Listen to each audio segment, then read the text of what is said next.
El Estado moderno surgió entre los siglos XV y XVI, cuando los reyes europeos aprovecharon la crisis del feudalismo para concentrar su poder, centralizando el dominio sobre sus tierras. Este proceso se hizo pactando con los señores feudales para recibir sus tierras a cambio de algún privilegio o bien conquistando los territorios a base de guerras sangrientas. Los reyes recibieron el apoyo de la recién nacida burguesía, que deseaba desprenderse de los señores feudales para romper su condición de vasallos. El mapa político europeo, que antes se asemejaba a un mosaico político multicolor de contornos inestables, va a experimentar cambios. El número de reinos independientes empieza a contraerse y los límites empiezan a consolidarse. Este resultado fue la consecuencia de la ascensión de una serie de monarcas con cierta conciencia nacional que entendieron su mandato de manera diferente a sus predecesores. Luis XI y Francisco I en Francia, los reyes católicos en España y posteriormente el emperador Carlos V y su hijo Felipe II, Enrique VII y Enrique VIII en Inglaterra, Cristián I de Dinamarca, Casimiro IV de Polonia, Matías Corvino en Hungría, Iván III en Rusia.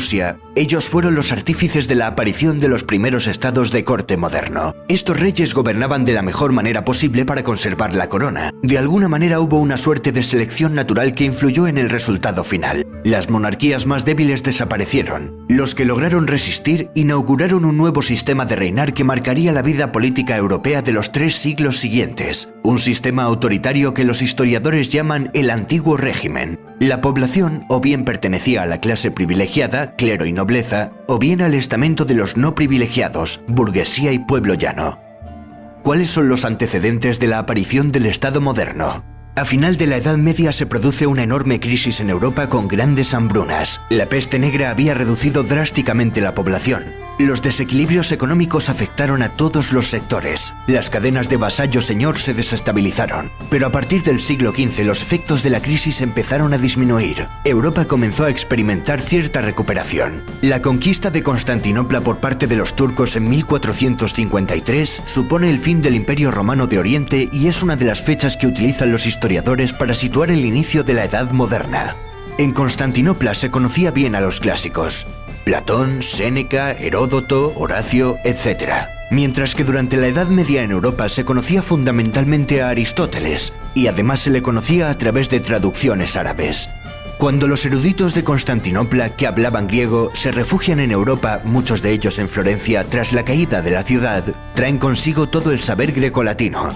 En Europa se redescubre a los filósofos clásicos. Esto cambiaría radicalmente la mentalidad europea. En el medievo los europeos habían vivido demasiado preocupados por el más allá, convencidos de que la vida terrenal era un mero trámite para acceder a la vida eterna. Vivían temerosos de Dios. De estas ataduras se fue librando el hombre a lo largo de la Edad Moderna. Se empezaron a valorar los goces terrenales.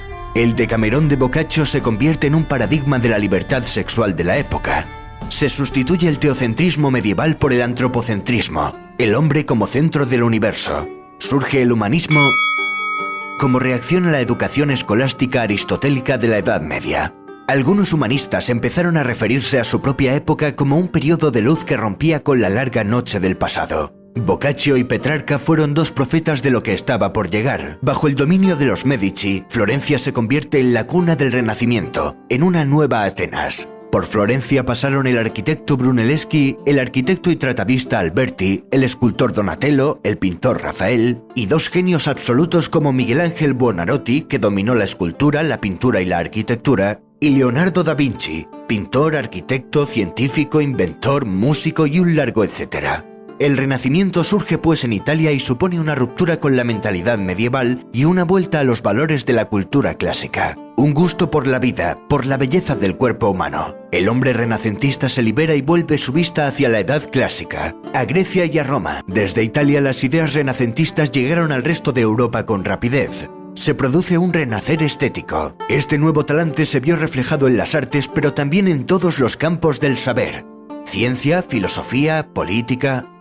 La invención de la imprenta en el siglo XV por parte de Johannes Gutenberg generó una amplia difusión de todas las ramas del conocimiento. Este invento fue crucial en la propagación del saber. Sin duda estamos ante una segunda palanca de cambio clave en la historia de la humanidad. Los avances en física, astronomía, biología, anatomía humana, química, medicina, transformaron las visiones medievales sobre la naturaleza y sentaron las bases de la ciencia moderna. Se produce una revolución científica que empieza con Nicolás Copérnico y su teoría heliocéntrica. Más tarde, un entusiasta de las ideas de Copérnico, Johannes Kepler, definió cómo eran las órbitas elípticas que seguían los planetas alrededor del Sol. Durante casi 5 milenios, el modelo geocéntrico de la Tierra como centro del universo era prácticamente aceptado por todo el mundo. El modelo heliocéntrico, según el cual la Tierra y los planetas se mueven alrededor del Sol, supuso una auténtica revolución e hizo temblar los cimientos sobre los que se sustentaba todo el conocimiento. La atrevida hipótesis heliocéntrica chocaba de frente con las Sagradas Escrituras. El Tribunal de la Santa Inquisición investigó a Galileo por defender los postulados de Copérnico y casi le cuesta la vida. La revolución científica culmina con Isaac Newton. En 1687 publica su obra más importante, Principios matemáticos de la filosofía natural. En esta obra expone la teoría de la gravedad inspirada en un suceso acaecido años antes mientras meditaba bajo la sombra de un manzano cuando un fruto cayó del árbol. El humanismo y la invención de la imprenta fueron las dos primeras palancas de cambio que activaron la Edad Moderna y trajeron consigo el Renacimiento y una revolución científica. La tercera palanca fue el descubrimiento de América en 1492. Cristóbal Colón, en su afán por encontrar una nueva ruta que le lleve a las Indias, se topa con un nuevo continente desconocido a ojos de Europa, América. Este hecho supuso el encuentro de dos mundos que habían evolucionado de manera aislada. Empieza una etapa de conquistas en el nombre de la fe católica. Un grupo reducido de españoles puso en jaque al imperio azteca con Hernán Cortés al frente. Los españoles supieron aliarse con las tribus locales a las que el gran Moctezuma tenía sojuzgadas. Cortés traía caballos y armas muy superiores, pero el arma más poderosa que sus hombres traían consigo era invisible al ojo humano: la viruela y otras enfermedades. Los europeos ya eran inmunes a estos agentes patógenos, sin embargo los indígenas no. Cuando Pizarro llegó al Perú, las enfermedades ya habían llegado a la región y habían diezmado a la población. La viruela fue realmente el arma biológica que conquistó América. En un primer momento, los españoles y portugueses se repartieron el Nuevo Mundo en el Tratado de Tordesillas, pero las demás naciones europeas querían un pedazo de ese pastel y posteriormente también se lanzaron a la conquista. Surgió la fiebre por el oro y la plata. Toda Europa creció enormemente gracias a las riquezas de América. Además de oro y plata, la conquista dio lugar a la importación de nuevos productos agrícolas desconocidos en Europa como el tomate, el maíz, la patata, el cacao y el tabaco, que tuvieron un gran impacto en la economía y hábitos europeos. La burguesía comercial y financiera se benefició por el mercantilismo y la expansión europea subsiguiente a la era de los descubrimientos. Durante la Edad Moderna se va a producir una transición del feudalismo al capitalismo. La apertura del mundo a los europeos con la era de los descubrimientos trae como consecuencia la primera economía mundial. Aparecen las primeras bolsas de valores como la de Ámsterdam y la de Londres. La Bolsa de Valores de Ámsterdam fue fundada en 1602 por la Compañía Holandesa de las Indias Orientales y operaba con acciones y bonos. Semanalmente publicaba un boletín que se utilizaba como referente a la hora de ejecutar las órdenes de compra-venta. Las compañías privilegiadas tomaron el control monopolístico de rutas y productos. La clase comercial y financiera se fue fortaleciendo con el nacimiento del Estado moderno, pero principalmente en aquellos con mentalidad protestante, como veremos a continuación. La cuarta palanca de cambio que afectó enormemente en el devenir de los tiempos y en los avances de la época fue la Reforma Protestante iniciada por Lutero. Durante el final de la época medieval se había producido una gran crisis en la Iglesia Católica, debido a numerosas acusaciones de corrupción eclesiástica y falta de piedad religiosa. Para financiar la construcción de la Basílica de San Pedro en Roma, la venta de indulgencias se disparó. Las indulgencias no perdonan el pecado, pero reducían los años que los pecadores debían pasar en el purgatorio antes de entrar en el reino de los cielos. La Iglesia Católica empezó a traficar con los sentimientos de los fieles. En 1517, un monje alemán, Martín Lutero, colgó en la puerta de la iglesia del Palacio de Wittenberg un escrito en el que exponía 95 tesis contra la doctrina católica de las indulgencias. Aunque tan heroico acto no está tan claro. Lo que sí se produjo es un debate que puso patas arriba a la cristiandad. La reacción de Roma no se hizo esperar. El Papa condenó firmemente las tesis de Lutero con un efecto contraproducente que solo consiguió darle más publicidad al alemán. No solo se enfrentó con el Papa, sino que el recién coronado emperador Carlos V quiso poner en orden los asuntos con Lutero. El emperador le exigió a Lutero que se retractara de sus doctrinas, pero Lutero solo reconocía la palabra de las Sagradas Escrituras. Convirtió la Biblia en el único criterio para determinar cualquier asunto relacionado con la fe. La casta clerical perdía así su función mediadora entre Dios y el hombre. Lutero era un hereje y como tal fue declarado proscrito. La imprenta fue el secreto del éxito del protestantismo. En Europa se producían anualmente millones de copias de las ideas reformistas.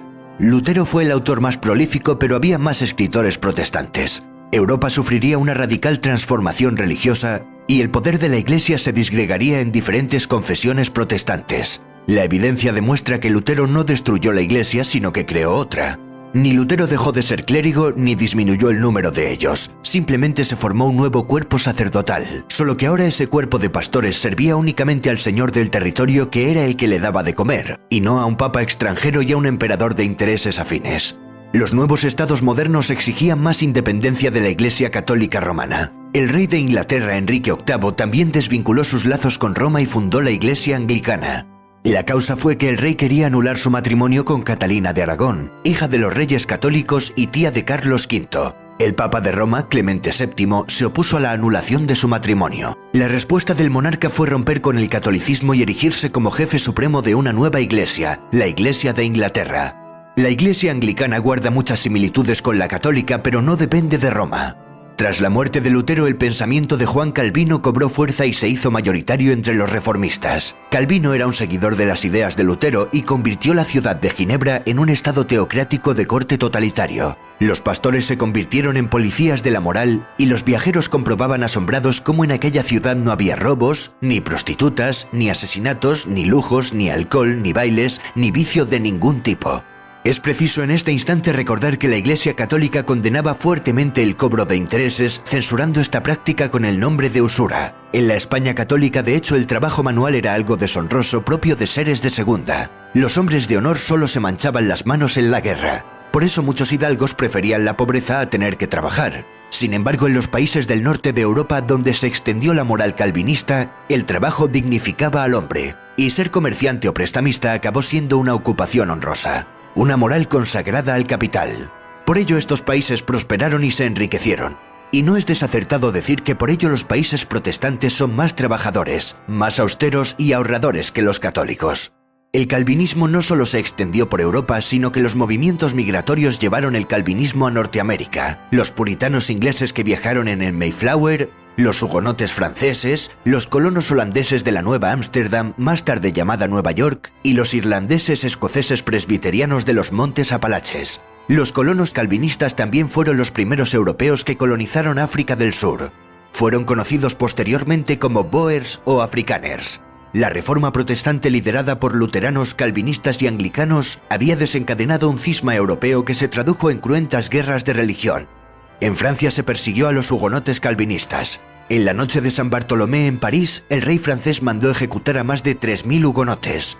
Las matanzas se extendieron por todo el país. En unos días los católicos se cobraron más víctimas que las que se cobró el Tribunal de la Santa Inquisición en toda su historia.